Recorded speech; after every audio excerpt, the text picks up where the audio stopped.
क्या जमाना आ गया है भैया, कितनी स्थितियां नाजुक हो चुकी हैं। लेकिन हमें हर प्राणी के अंदर भैया गुण ही गुण देखना चाहिए। अगर गुण मिल जाए उसको ग्रहण कर लेना चाहिए और अवगुण का हमें सदैव त्याग कर देना चाहिए। इस तरह का हमारा जीवन होना चाहिए। तो भैया कहने का तात्पर्य यही है कि मेरे प्रभु जो आते हैं वो केवल आने का उद्देश्य उनका यही है कि हम आकर के अपने भक्तों का कल्याण करें, दुष्टों का उद्धार करें। आज इंद्र का मान भंग करने के लिए मेरे प्रभु ने श्री गिरिराज जी महाराज की पूजा कराई। बड़े विधि विधान से पूजा हुई और पूजा होने के बाद आज महाराज 7 दिवस 7 रात्रि पर्यंत इंद्र ने जब वर्षा की तो मेरे प्रभु ने आकर के श्री गिरिराज जी महाराज को उठाया और उसके नीचे समस्त ब्रजवासियों के साथ 7 दिवस 7 रात्रि पर्यंत मेरे गोविंद रहे। और इसी बीच में ब्रजवासियों को शंका हो गई। कैसे?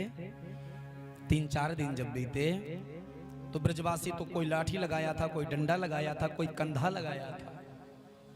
तो भैया किसी का हाथ थक जाता ये वाला तो ये वाला हाथ लगा लेता, एक कंधा थक जाता तो ये वाला कंधा लगा लेता। लेकिन मेरे गोविंद ने जैसे ही नखनी अंगुली लगाई थी ना, वैसे की वैसे ही लगी थी। आज ब्रजवासी कन्हैया से कहने लगे, लाला हम यहाँ देख रहे हैं कि जब से तेने गिरिराज जी उठाए जैसो को तैसो ही खड़ो है। तेरी अंगुली में दर्द नहीं होता क्या? होता है। फिर तू आराम कर ले, बैठ जा। कन्हैया कहने लगा, मैं आराम करूंगा तो ये गिरिराज जी नीचे आ जाएंगे। ब्रजवासी बोले, ओहो लाला तू या समझ रखो है तेने कि गिरिराज जी अकेले ही उठा रखे हैं। लेकिन भैया हमने भी गिरिराज जी उठा रखे, देख लाठी डंडा लगाए। तो क्या करूं? बोले भैया तू बैठ करके आराम कर ले और हम सब रोके हैं, चिंता ना कर।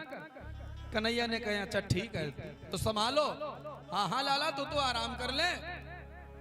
और इतना कह करके आज मेरे गोविंद ने जैसे ही थोड़ी सी उंगली हल्की ढीली की, भैया जितने भी लाठी डंडा लगे थे सब चट करके टूट गए। सोई चिल्लाए, कन्हैया संभाल, लाला संभाल। आज मेरे गोविंद ने फिर उंगली लगा दी। जैसे के तैसे ही गिरिराज जी महाराज फिर रुक गए।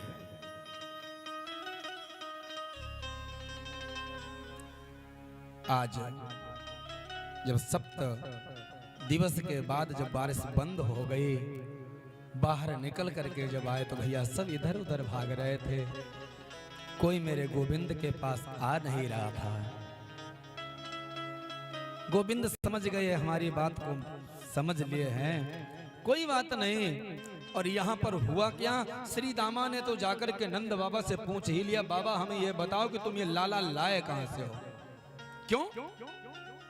क्योंकि इसमें तो इतने गुण दिखाई पड़ रहे हैं, ऐसे गुण तो केवल और केवल भगवान के अंदर ही होते हैं। सांची सांची बात बताओ। तो बाबा नंद कहने लगे, भैया अगर सही पूछे तो यह बात हमने तुमसे